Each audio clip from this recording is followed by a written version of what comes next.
오늘의 말씀 갈라디아서 3장 15절에서 22절 말씀입니다.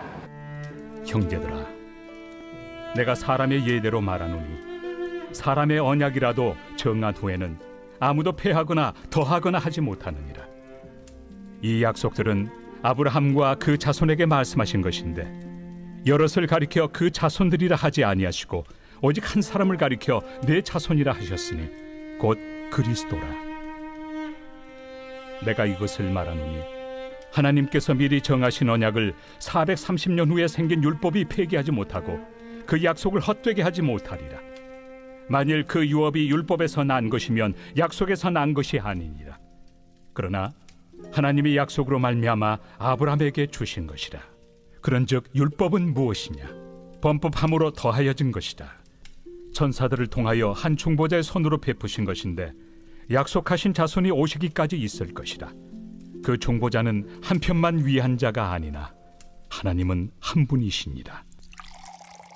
그러면 율법이 하나님의 약속들과 반대되는 것이냐? 결코 그럴 수 없느니라. 만일 능히 살게 하는 율법을 주셨더라면 의가 반드시 율법으로 말미암았으리라. 그러나 성경이 모든 것을 죄 아래에 가두었으니 이는 예수 그리스도를 믿음으로 말미암는 약속을 믿는 자들에게 주려 함이라. 오늘은 큐티 다이어리에 있는 질문들을 따라가면서 진행하도록 하겠습니다. 첫 번째 질문, 적법하게 작성한 유언에 대하여서는 우리가 무엇을 할 수 없습니까? 15절 말씀을 보면 형제들아, 내가 사람의 예대로 말하노니 사람의 언약이라도 정한 후에는 아무도 패하거나 더하거나 하지 못하느니라. 사람들끼리 한 약속, 우리가 잘 지키자고 한 약속이긴 하지만 때로는 이랬다가 저랬다가 하면서 어기기도 하지요. 그럼에도 약속을 잘 지키지 못하는 우리 사람임에도 불구하고 이것만큼은 우리가 정말 지켜야 된다는 것이 바로 유언입니다. 죽은 자의 소원, 죽은 자의 뜻을 적어놓은 그 그만큼은 우리가 건드리지 않고 잘 지키자 이렇게 하는데요. 그 유언을 작성한 뜻에 어긋나는 일을 한다거나 그 유언장에 분명히 기록되어 있는데 그 제멋대로 바꾸는 것에 대해서만큼은 우리가 용납하지 못합니다.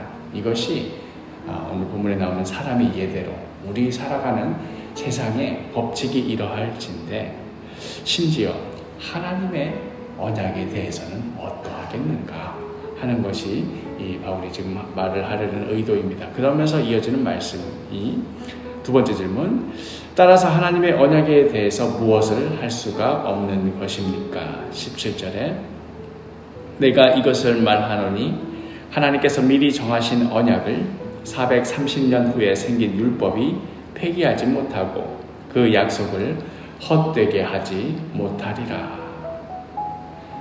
하나님과 아브라함 사이의 약속, 특별히 우리가 어제 새벽에도 나눈 바 있는 이 횃불 언약을 통하여서 이 약속의 최종 책임 이행자로서의 하나님 자신의 생명을 걸고 하신 그 약속인데 그 약속을 두고 이 이후에 430년 후에나 나타난 이 율법이 갑자기 나타나서는 그 전의 약속을 거슬러서 변경할 수는 없는 것이라 하는 것입니다. 아브라함과 하나님 사이에 맺었던 이 횃불 언약, 그리고 또 모세를 통하여서 시내산에서 주셨던 그 율법, 이 사이에는 무려 430년이라는 시간이 있습니다. 아브라함 이후에 이삭, 야곱, 또 야곱의 아들인 요셉에 의해서 애굽으로 내려가서 또 400년간의 생활을 하고 그곳에서 종살이를 하다가 모세를 통해서 출애굽을 하게 되고 그 과정에서 이제 시내산에서 율법을 받게 되면서 그 사이에 430년이나 시간이 지났는데 그 후에 생긴 율법이 어찌 감히 하나님과 아브라함 사이의 약속을 취소하거나 변경할 수 있겠는가? 거칠게 말하자면 아브라함은 율법과 십계명이 뭔지, 모세가 받은 율법이 뭔지 생각도 못하고 들어본 적도 없지 않습니까? 그럼에도 불구하고 아브라함 역시도 율법을 지키지 못하였으니 아브라함이 아무리 하나님의 약속을 믿었다 하더라도 그것을 하나님께서 의로 여겨줬다 하더라도 430년 뒤에 나타난 율법이 아니다. 아브라함도 율법을 안 지켰으니 그럼 의롭다고 할 수 없다. 이렇게 할 수 있겠느냐 하는 말입니다. 세 번째 질문. 하나님께서 율법을 주신 의도는 무엇입니까? 21절과 22절. 그러면 율법이 하나님의 약속들과 반대되는 것이냐? 결코 그럴 수 없느니라. 만일 능히 살게 하는 율법을 주셨더라면 의가 반드시 율법으로 말미암았으리라. 그러나 성경이 모든 것을 죄 아래에 가두었으니 이는 예수 그리스도를 믿음으로 말미암는 약속을 믿는 자들에게 주려 함이라. 하나님께서 아브라함에게 주신 모든 유업과 복, 그것은 아브라함에게 율법을 통해서 주신 것이 아니라 아브라함이 하나님을 믿음으로 말미암아 그것을 의로 여겨주시고 은혜로 거저주신 것입니다. 그 이후에 생긴 율법이 이 하나님께서 정하신 것을 거슬러서 무효화할 수는 없는 것입니다. 따라서 우리에게 율법을 주신 의도는 분명합니다. 이 율법으로 인하여서 죄가 무엇인지 또 의로움이 선이 무엇인지 우리가 분명히 알게 되었는데 그러나 우리에게는 이 선을 행할 능력은 없고 맨날 하는 일이 죄 짓는 일뿐이더라. 그리하여 우리가 이 율법으로 인하여 죽게 될 것이 분명해졌으니 이제 우리 힘으로 우리의 능력으로 나아갈 수 없으니 더더욱 예수 그리스도를 향하여 그 은혜를 향하여 나아가라는 것입니다. 율법이 할 수 없는 그것을 믿음으로 말미암아 은혜가 행합니다.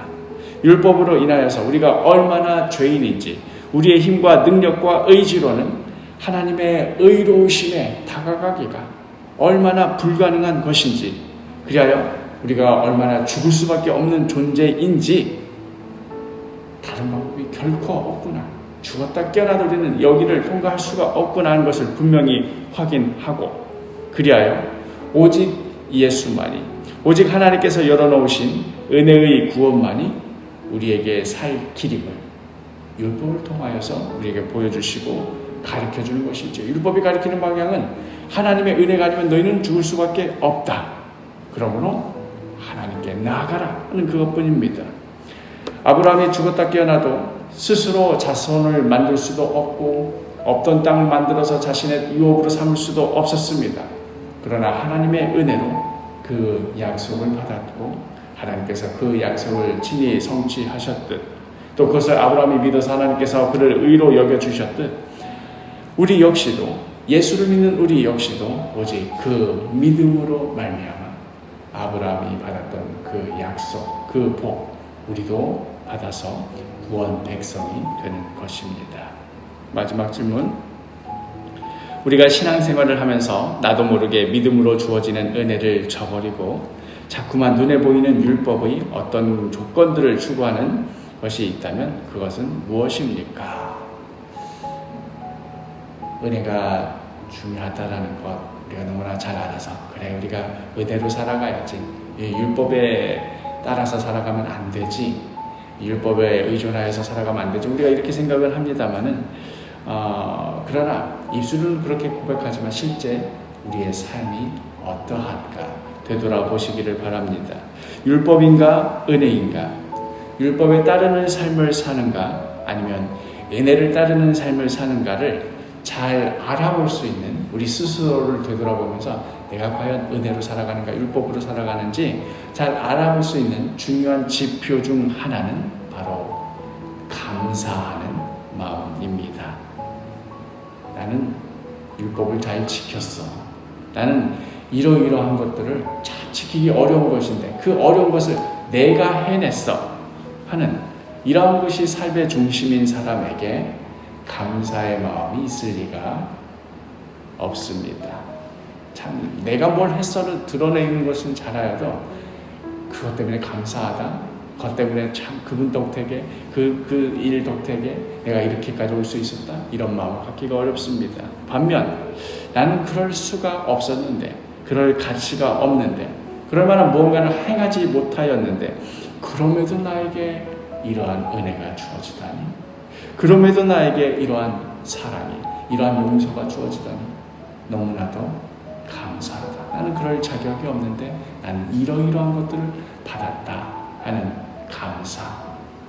내가 은혜로 살아가는지 율법으로 살아가는지 한번 우리 마음에 감사가 있는지 없는지 점검하여 보시기를 바랍니다.